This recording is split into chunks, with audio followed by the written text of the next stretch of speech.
Attention, please. Attention. Do I have everybody's attention now? Burn it down! This is the In My House Pro Wrestling Podcast. Finally, The Rock has come back home. Scotty Villa brings you your new favorite pro wrestling podcast. There's nothing you could do that is more dangerous than wrestling CM Punk. He's got the latest in covering all of the major promotions in professional wrestling.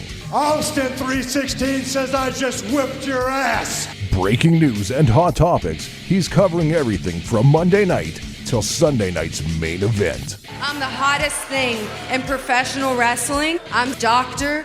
Britt Baker.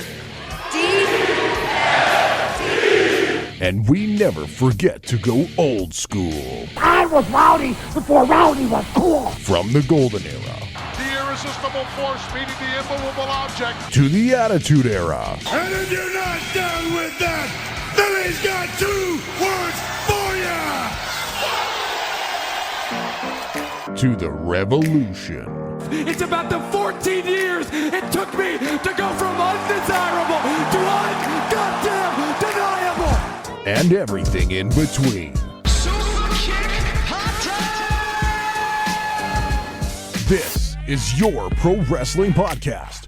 This is In My House. Give me a hell yeah. Welcome everyone to the In My House Pro Wrestling Podcast. It's Scotty Villa. It's Monday Night Mike. It is United Kingdom Tom, UK Tom, Toyota Tom. Which one are we getting today? I don't know. Let's find out together. How's it going, fellas? It's going good. Tom's bringing the energy today. My goodness.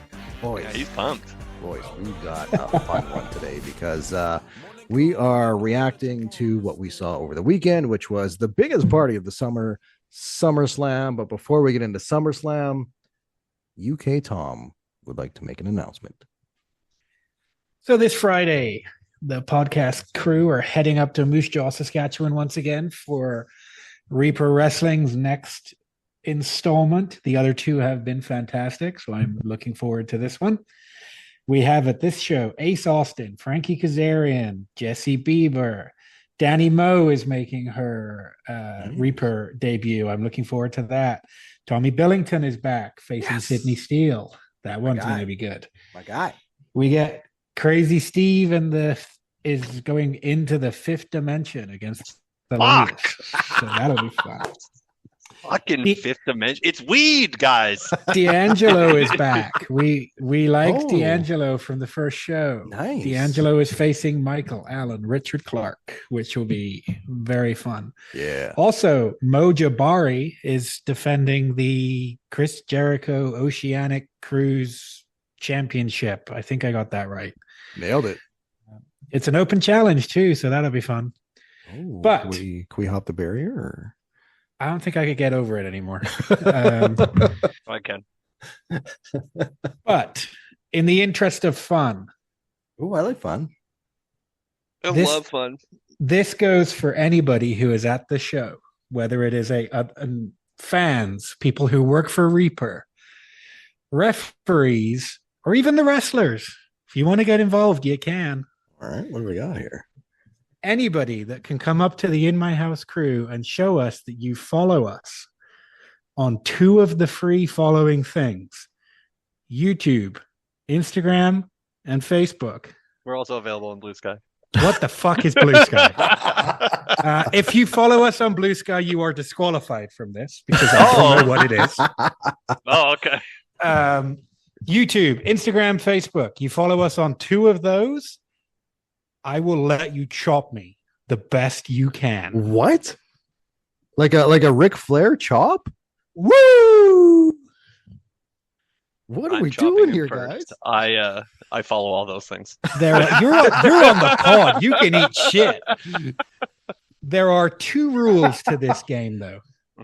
Okay. 2 rules. That's it. We got some rules. So I guess technically 3 rules. Okay. You have to you have to follow us on 2 of those 3 things, like I already said. If a match is going on, leave me alone. I'm watching the match. I don't think that's unreasonable. Mm-hmm. If you are a fan, a Reaper staff, or anybody like that, I'm leaving my shirt on. If you're a wrestler, I'll take my shirt off. Wow. Listen up, talent. We want to see him pop that top. If I'm going to get my tits out, it better be worth it. So wrestlers only. Okay. This is. Can I make add something just before the show or during intermission, not after? Intermission and after or before is fine.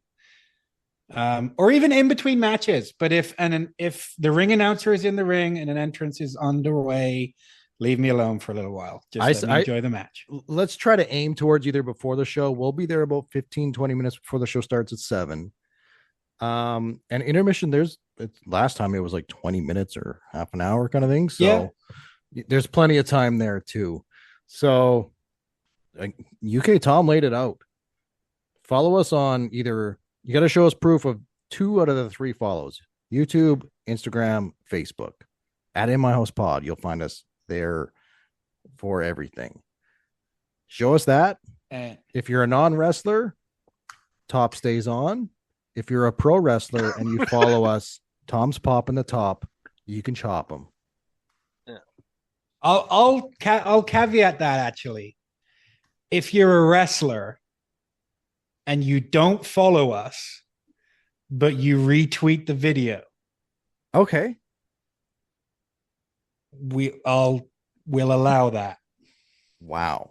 Because I hope you're listening. I'm not expecting Ace Austin or Frankie Kazarian or anybody like that to follow our little It'd be amazing if they did. Be wonderful. God bless them.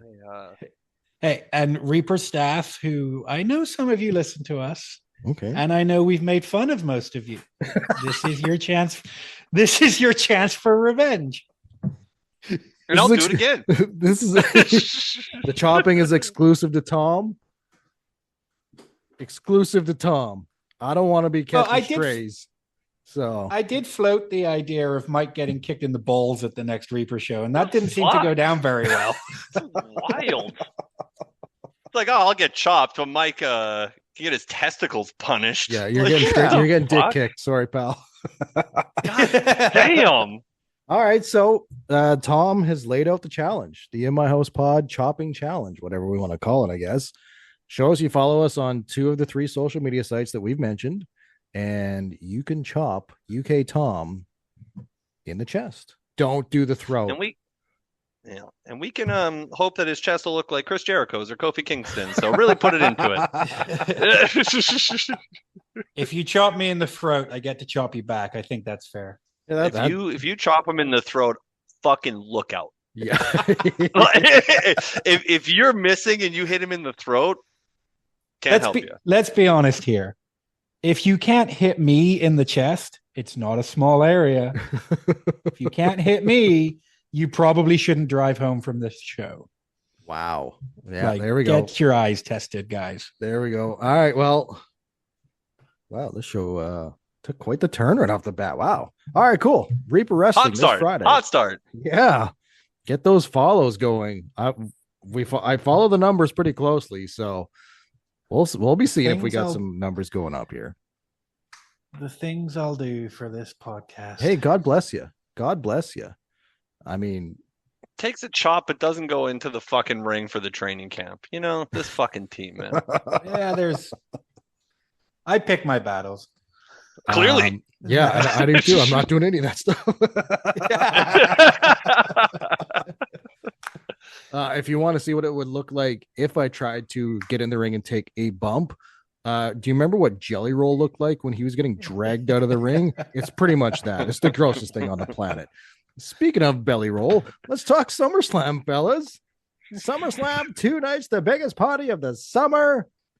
And we, in my opinion, we got a fucking treat. This was a fun show to watch on both nights.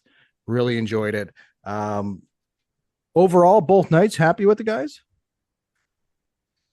Yeah, I enjoyed this. It's wrestling. I very rarely have anything negative to say. I mean, the more we'll get into the shows, like, yeah, SummerSlam weekend was great, but I think when we dive into it more, I still think WWE has a night one problem. We'll get into that. I think there's Yeah. two major things we need to get into before we get into that conversation. I want to get into the biggest thing that happened on SummerSlam weekend. We have a new undisputed WWE champion. The American Nightmare, Cody Rhodes, defeated John Cena, and you could just the crowd went wild. Feel the relief of the WWE universe getting that title off of that wannabe pro wrestler John Cena. It was a massive relief. I'm pretty sure that there was earthquakes in and around the New York area because of the rumblings of happiness that Cody Rhodes is rightfully your champion once again. So many words. Just too many fucking words. I am ignoring everything that he just said. What a fantastic main event, though. I agree. With all of Scott's bullshit aside, what a match. Thank you, Cody. And fuck you, Cody, and your wife. Here he is. Tell you when Tom's clocking in. And one of the things that came in my head during the match was, why could we not have had this Cena the entire time? Because they tried something and it failed miserably. Failed miserably. I wish we could do a megasode so I could just rip apart everything that happened on SmackDown with John Cena, but we don't have the time today. Get into that another day. No, we won't. I will make sure we don't. We'll get into that another day. It was terrible. I will make sure we don't. It was awful. But anyway, Scott, go ahead and edit out everything you just said about Cody Rhodes. Just redact that whole part, if you don't mind. This producer note here. You're not wrong though, Tom. The match was super fun. The guys gave us what I maybe would kind of give it almost an Attitude Era style street fight where they go into the crowd. There's lots of brawling. There's weapons. It reminded me back of when Rock and Austin were having their feud, and they'd always go in the crowd to do stuff, which is just throw kicks and punches, then maybe a suplex. But the crowd loves it because the wrestlers are in the crowd fighting, and then it ends up back in the ring. So I'm not pulled off very well. Not usually one for finish after finish after finish after finish after finish. I was okay with it in this match because it was Super Cena versus Super Cody. I was fine with it, and they worked very well. I loved the shot of them coming up from under the stage on the Cody Vader. Yeah, man. That was fantastic. I wish they would have put Cody's music on, though. Like, could you imagine if Cody's music hits, but then it's Cena coming up with Cody on his shoulders like that? I thought that would have been a nice little troll job. I love the way John threw him off afterwards onto the stage with the AA on the stage. That was a sack of shit slam. That was. Right. To me, that was just like, get off me. So I really enjoyed that part too. You guys we were all pretty blessed by seeing 3 different Cody cutters, and it was just, if I could have a highlight of the night, that was it, because Santos pay attention so much. I just hate you so much sometimes. Quick side note, watching Mike's face the whole time I've been talking about Cody since we stopped talking about Tom, he's just ready to snap. God damn it, dude. Scott, you're on the highway to a Toyota Tom promo on you. Why? Yeah. Because I was talking about my favorite wrestler who happened to win and beat John Cena, who sucks ass so much right now and has ruined wrestling for half a year now. I'm happy that the ship has been righted. The ship has been righted, guys. The ship has been righted. Great match by Cody Rhodes and local talent, Robert Cena.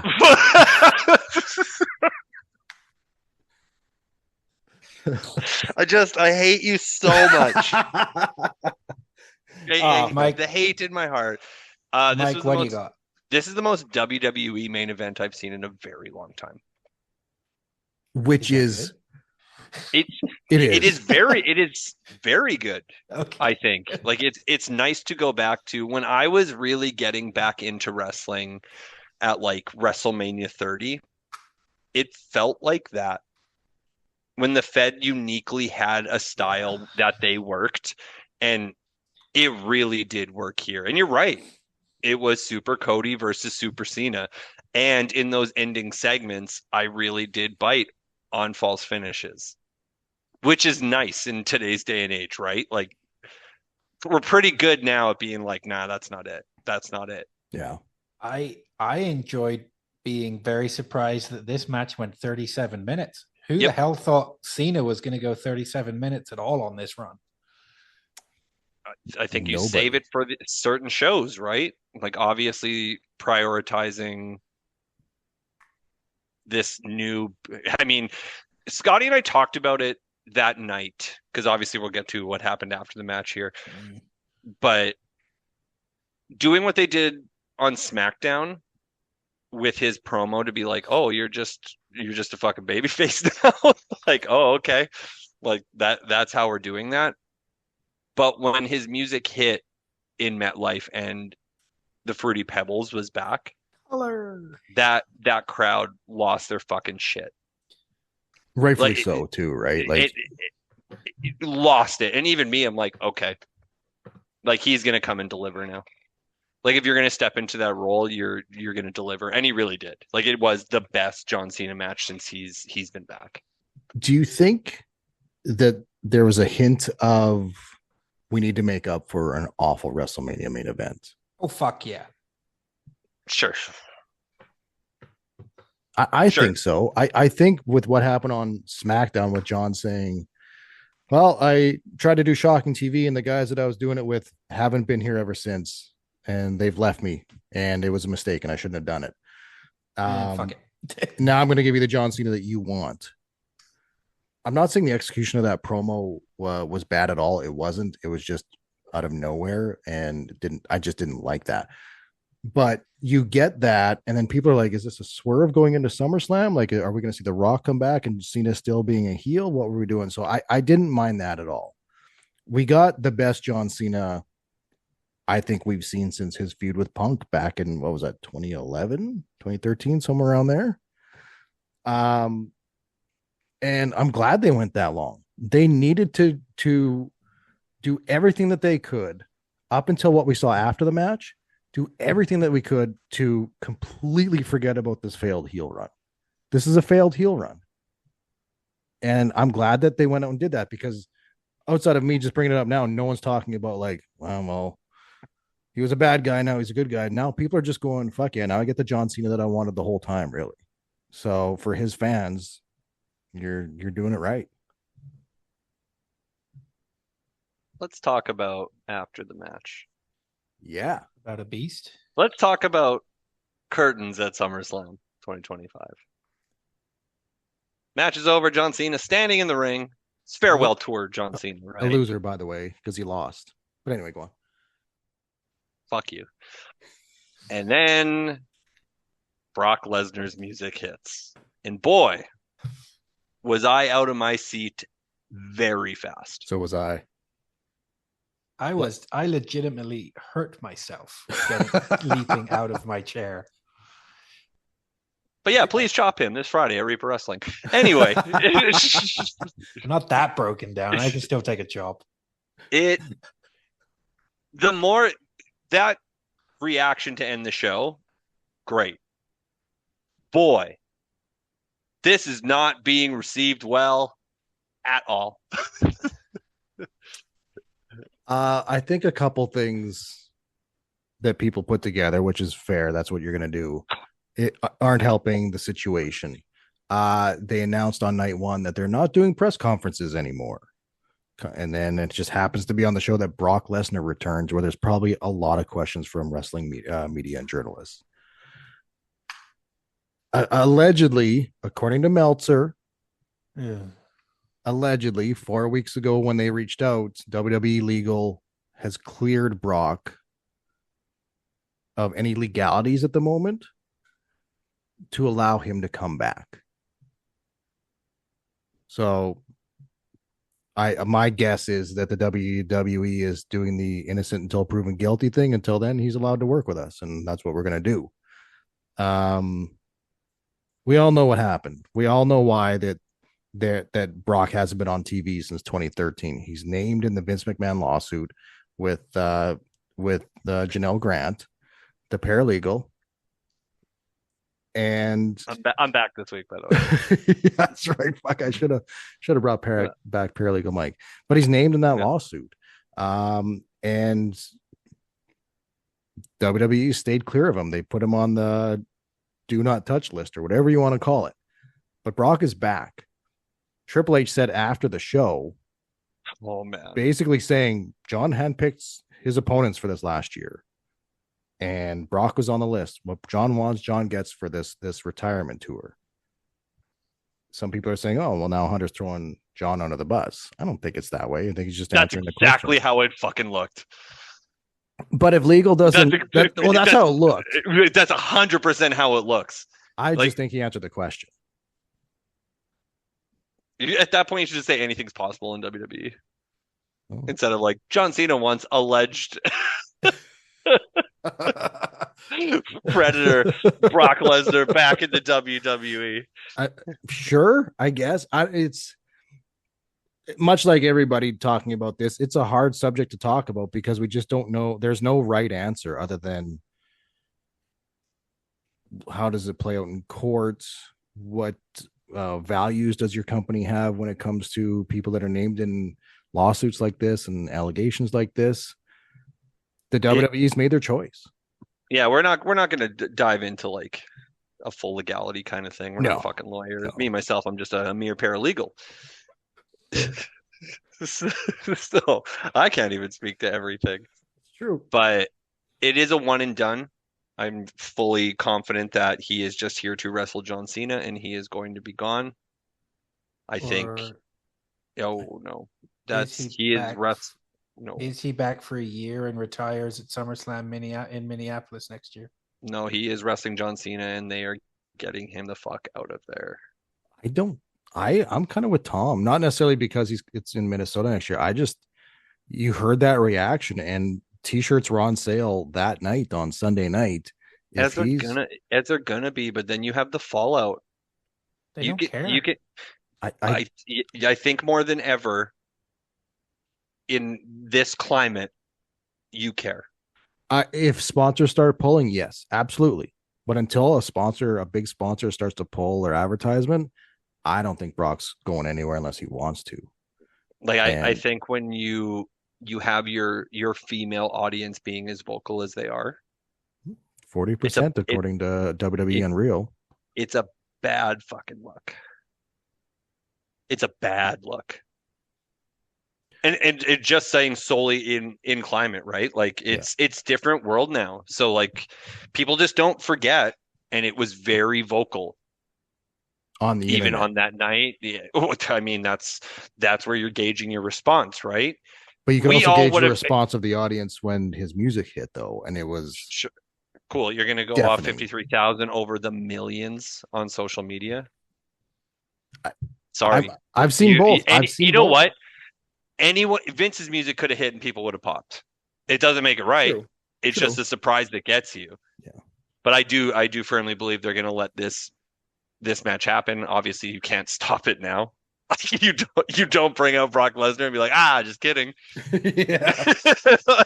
Just kidding. But I do think he is going to wrestle John Cena, and he's going to be back on his way. Interesting. Actually, you know what? Again, I never thought about that. I just, from that reaction and the return with Cena and with what they said on Monday Night Raw, where Michael Cole said that he spoke to Nick Khan and he told him that they reached out to Brock 4 weeks ago, and they said it's time to come home, Brock.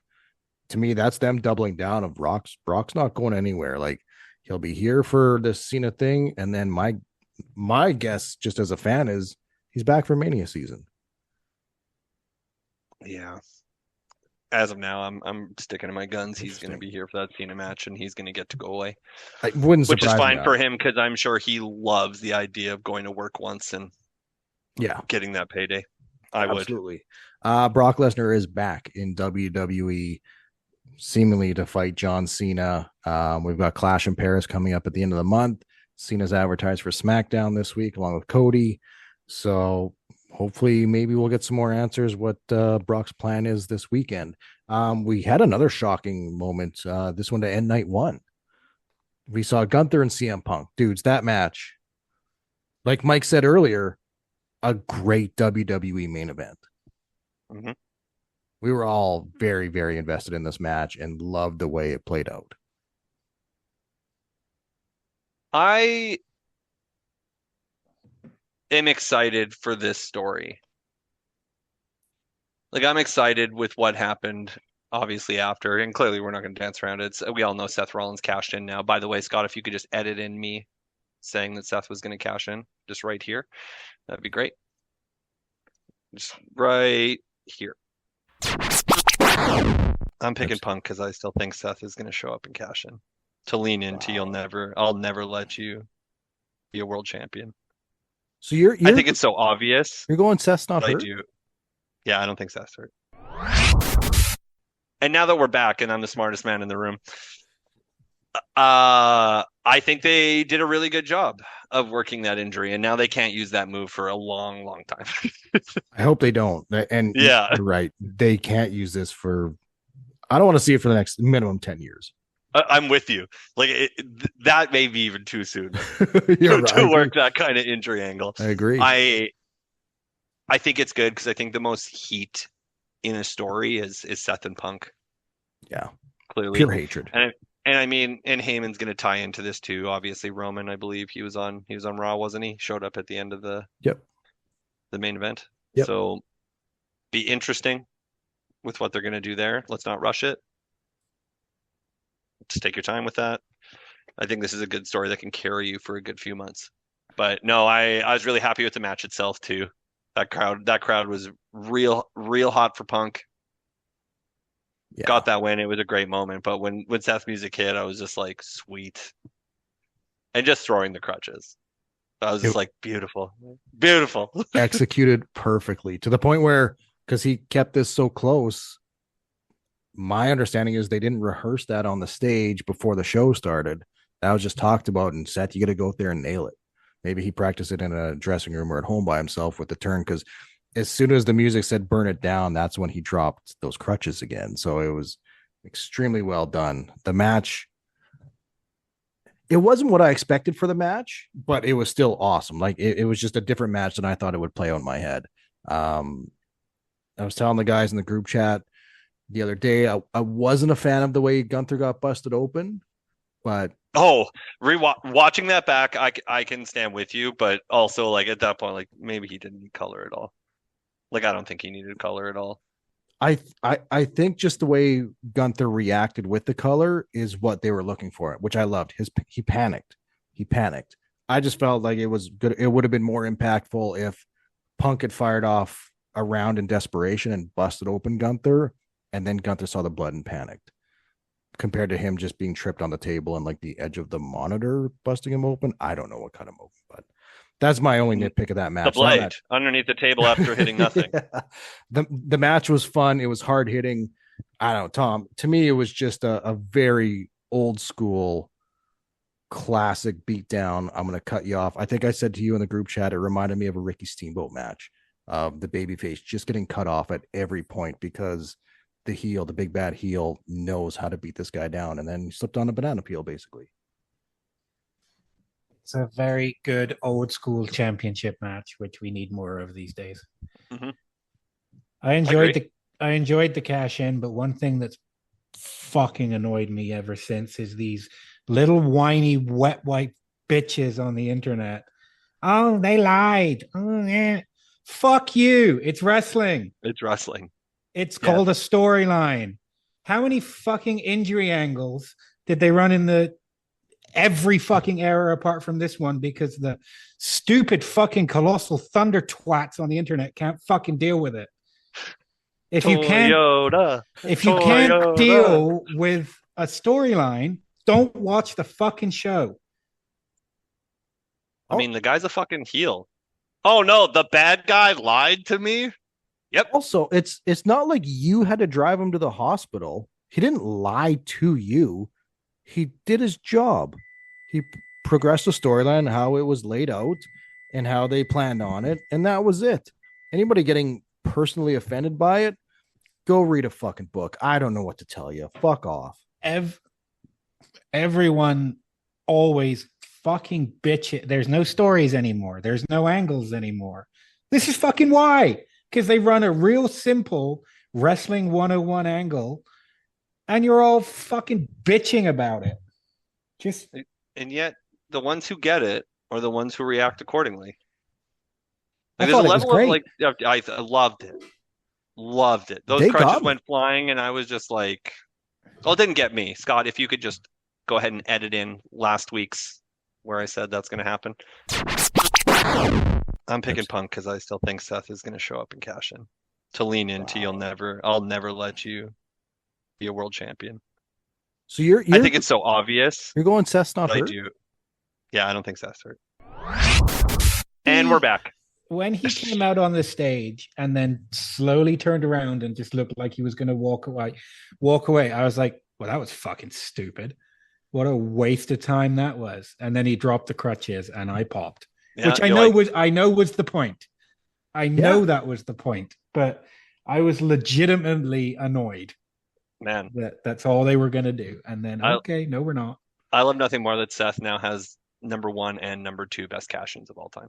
Easily. Agreed. And there's nothing even close when it comes to the other ones. Dolph Ziggler. His was great. Dolph was good because Dolph's top 5. Sure. Easily. I think Dolph's pop is number 1. What made it, I think. Because the fans were clamoring for it so much. Seth is 1 and 2, head and shoulders above everybody else, but I do love Dolph's too. But they had me. I thought he was legitimately injured. I had no reason to think he wasn't legitimately injured. The way they stopped that match. To you. He lied to you. He got me.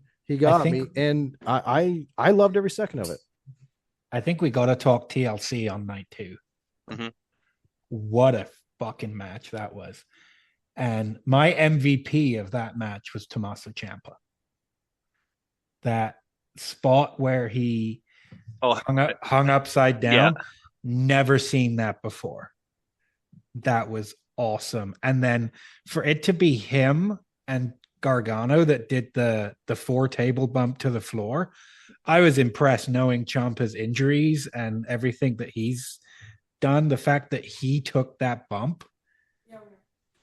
Whoa. Also, props to Candice LeRae because her bump looked brutal. Absolutely. Brutal. Absolutely. The right kind of car wreck. A true spot fest in every way, but I would hope for nothing more. And the Spanish fly to the floor through the tables was just incredible match that I really, really enjoyed. Especially a bit that made me pop quite a lot was when the Street Profits missed their backdrop onto the ladder with Joe Gacy, and then they had to redo. But I'm not always the biggest fan of these type of matches that are just pure spot fests where there's not a whole lot of psychology in there. Like around like the WrestleMania 30s and 31s and stuff like that. I remember Mike and I having conversations about like, cool, these Money in the Bank ladder matches at WrestleMania or these IC title matches at WrestleMania are fun, but they're just spot after spot after spot. I liked this match so much. The 4 corners of each guy going through tables, ending with the Spanish fly, I popped huge for it because that was so dangerous and it was shot so well. I guess the bigger one is too, like, we'll start with you, K Tom. What are other matches that you think stood out on the weekend? For you personally, of course. As much as it pains me to say it, the opener for night 1 was very, very good with Roman and Jay versus the Bronze. Yeah, it was very good. I did think when they came out for their entrance that Bronson was wearing a bra, so I was momentarily confused. That was the Shula Fala.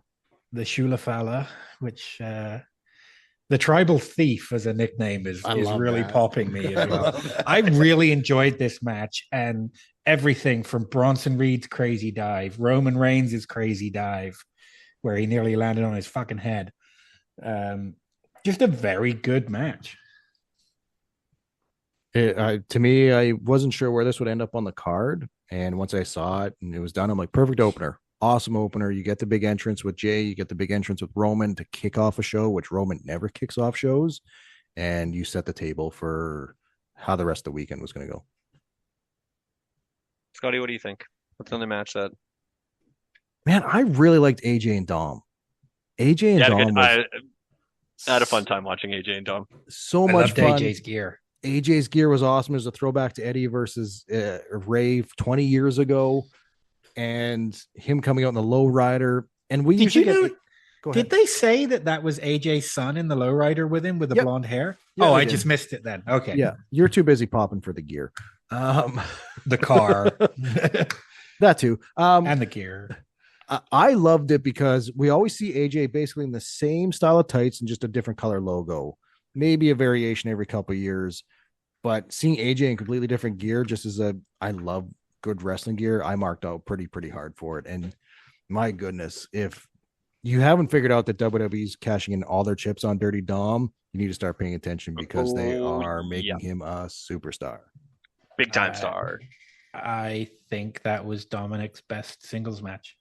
So good. Mike, what about you? What stood out? The Women's World Championship match. It's time. It's time where they get to close the show. They get to close a regular pay-per-view. None of this evolution bullshit. Like, it's time. They are so fucking talented, man. It's crazy to me that, like, you had to have evolution be a thing, and then it's, again, like I stated on the podcast, back to obscurity, back to fucking nothing happening, because that's just how it rolls. They did a really good job for all these women in this match, and Naomi especially. Yeah. Like, it's great opening spot, sure. Obviously, you're not going to get that spot over Cena and Cody. It's just, you're not going to. Yeah. Like, I get why, but it's time for, if another one of these shows comes up in a pay-per-view, you need to let them close the show. I don't know anyone who's going to be disappointed by it at this point. When you finally give the payoff of Rhea and Io one-on-one again for the title, the storyline's built. You've got it there. You've done so much seed planting with Rhea's never beaten Io one-on-one. Eventually that has to come to a head, and that should be in a main event of whatever pay-per-view it's going to be on. And you could put it on either night of WrestleMania as a main event, and people would lose it. It would be so good. That's what I think they're going for. I think that one of their planned Mania main events is going to be Rhea and Io. That'd be great. I would love nothing more to watch that again. But quickly before we go, night 2, quite literally nothing but gimmick matches. WWE, that's fine. You need to blend those nights together. Yeah. You need to blend those nights together.